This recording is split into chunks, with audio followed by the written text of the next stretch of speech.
Thank you. Thank you, everybody. Please sit down. Thank you. James, thank you for that introduction. Ladies and gentlemen, these are troubling times. What we saw last week was extraordinary. A defence secretary resigning because the government is failing to keep us safe. We have a lethal combination of three acute and serious issues.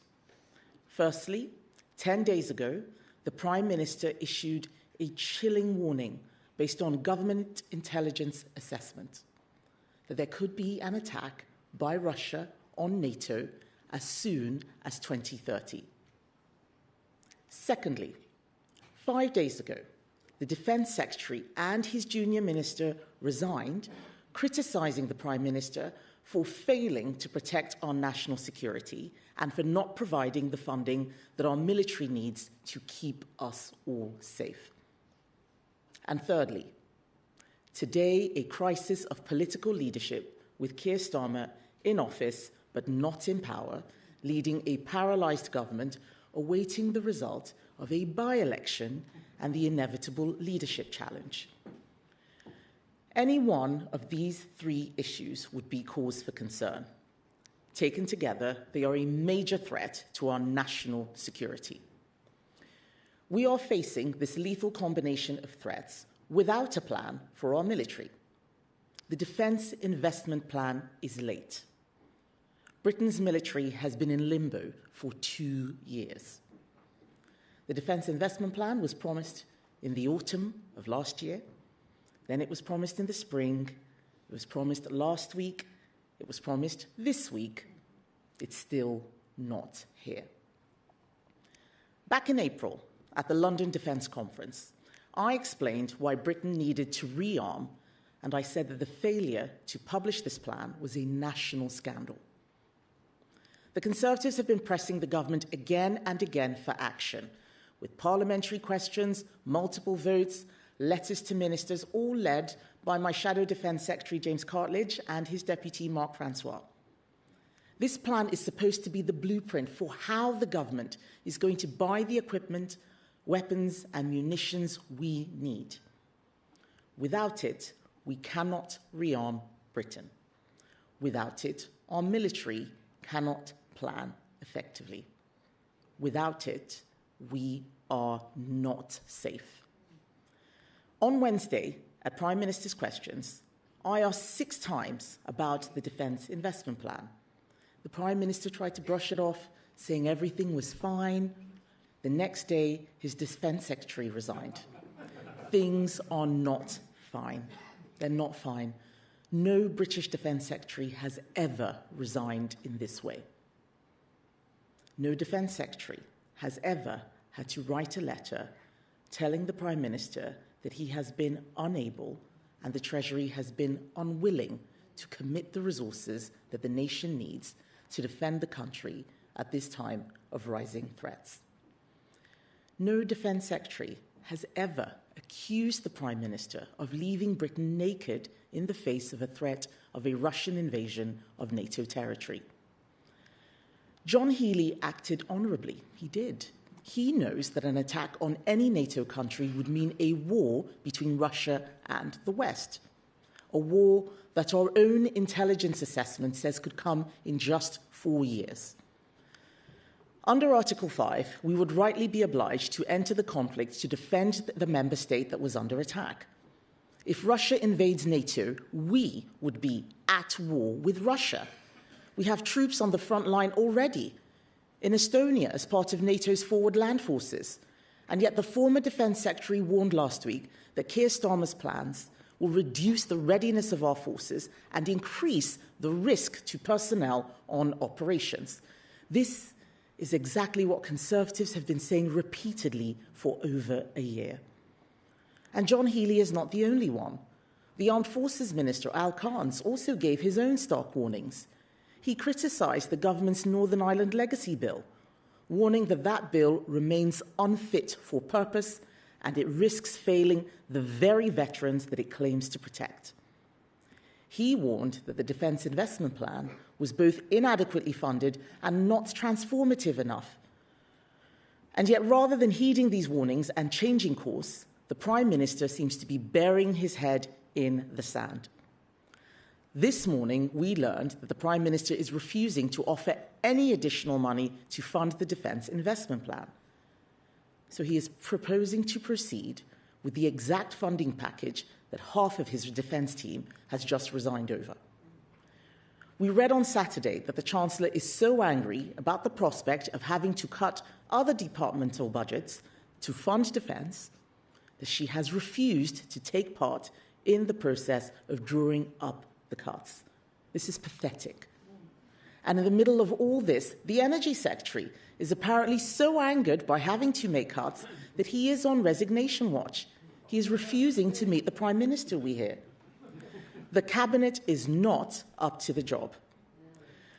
I have been calling for the Defence Investment Plan to be published for months, but we now know that the plan as it is currently drafted is not worth the paper it is written on.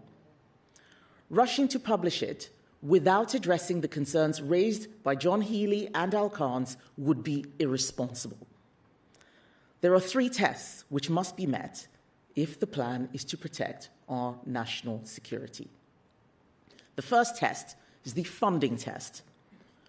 Our party's position is that we should get to 3% by 2030, but as a minimum, the funding must deliver the additional £28 billion over 4 years that the Chief of Defence Staff has asked for. Today, the Telegraph reports that the new Defence Secretary will only be offered the same £13.5 billion which John Healey resigned over. That leaves a gap of nearly £15 billion. The second test is the readiness test. This means the funding for the plan must not be backloaded into the next Parliament. As Al Khan's warned, the pressure of operations and imperative to speed up readiness to fight comes in the next 2 years. There is no point providing the money after an attack on NATO might have occurred. The third test is the capability test. The plan must be transformative. It must enable us to address the threats of the next war, not the last. The Defence Investment Plan should equip Britain with a more lethal and operationally effective armed forces with a mixture of traditional equipment and modern tech, such as drones and counter-drones. James Cartledge and I have toured the country, meeting the brilliant British defence companies that are providing cutting-edge technology to Ukraine. They're providing technology to Ukraine, but these same companies cannot get a contract with our own armed forces. That makes no sense. If the Prime Minister is unable to provide the leadership within his cabinet to deliver a defence investment plan that meets these 3 tests, then he should resign now and make way for a leader who can.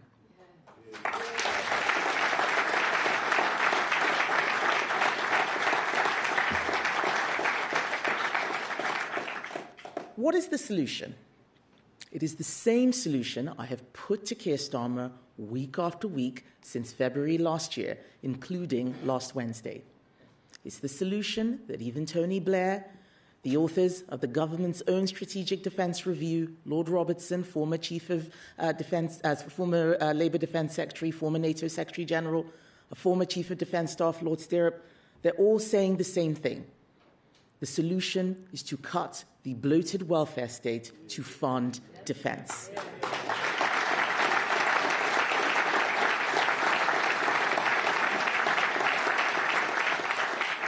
The problem facing the government is that despite Labour's huge parliamentary majority, there is no majority in the Labour Party for serious welfare reductions. The Prime Minister failed to get even modest changes past his backbenchers, very modest changes that would have still left the benefits bill increasing. He couldn't get that past his backbenchers. So my party is going to work with any Labour leader in the national interest to cut the benefits bill to pay for defence. I have made an offer of working together repeatedly for well over a year, since February 2025, because I could see what needed to be done. Some things are too important for party politics. But if the Prime Minister won't accept my offer, I will make the same offer today to Andy Burnham. I was glad to read this weekend that Andy Burnham was thinking along the right lines. He talked about reducing welfare to pay for defence. But his idea that we can reduce the benefits bill purely by reducing the underlying long-term causes of demand is fanciful. We cannot make immediate savings on welfare by spending more money on skills or employment support. Yes, we all want to get more people off welfare and into work, but we have to bring down the benefits bill fast because Britain needs the money to pay for defence now.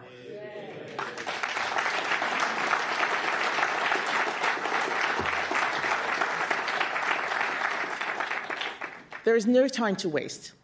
We know from the Welfare Secretary's text messages that the problem is not just the Labour leadership, it is Labour MPs. Pat McFadden revealed that those Labour MPs are always asking for more taxes so that they can hand out more benefits. So changing leader won't solve the problem of those backbenchers. That is why I am offering 115 Conservative votes in Parliament for welfare reforms. 116 if you count my own as well. But I make the offer of working with Labour because no other party is taking defence seriously right now. No other party. What are the Liberal Democrats doing? Their proposal is more borrowing when we are already borrowing dangerous amounts.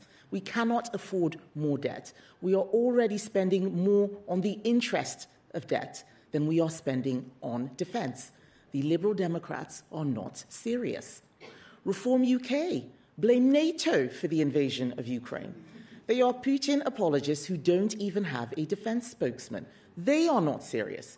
And the SNP want to abandon our nuclear deterrent and ban new North Sea drilling. That would leave us with less energy security. They are not serious. Only the Conservative Party is taking this seriously. We need to get to spending 3% of GDP on defence by 2030. My party has shown that we will take the difficult decisions that we need in order to get there. So we have promised to restore the two-child benefit cap in full and use that money to fund a bigger army, 6,000 more regular troops, 14,000 more reserves. That money would fund the largest uplift in British troop numbers under any Prime Minister since 1945. In contrast, on the 3rd of February this year, Reform UK promised to spend that money on reducing beer duty. We have promised to reallocate money from Ed Miliband's net zero projects to create a sovereign defence fund of up to £50 billion. We want to spend the £400 million that Keir Starmer was going to spend this year on his failed Chagos deal on Royal Navy shipbuilding. But even more tough decisions than that are going to be required. And the answer is clear to anyone who is looking seriously at this. We must cut welfare to fund our defence. We must.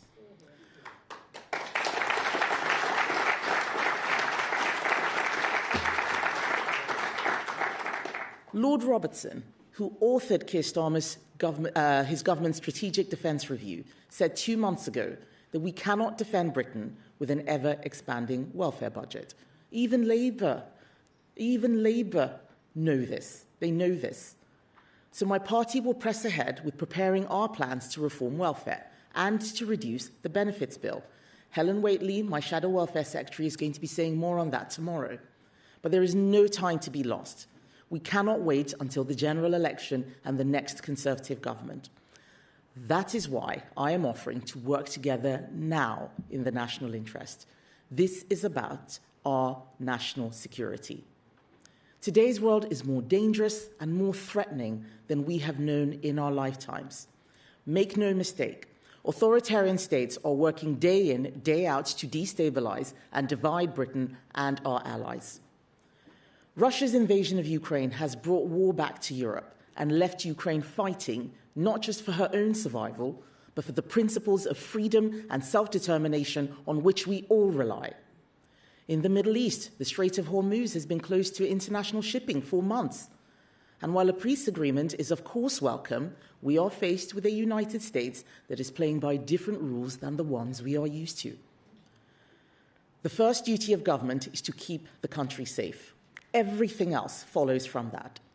The best way to prevent war is to be so prepared for it that you deter your enemies from ever attacking you. Last year, Keir Starmer promised that defence would be the central organising principle of his government. As his time in office draws to a close, it is clear that it has not been. He has one last chance to be a man of his word. But if he cannot live up to this promise, the next Prime Minister must. Britain needs leadership. Britain needs seriousness. Conservatives are ready to do whatever it takes to keep our country safe in the national interest. Britain needs a government now that understands the world as it is, not as we wish it to be. Thank you. Thank you.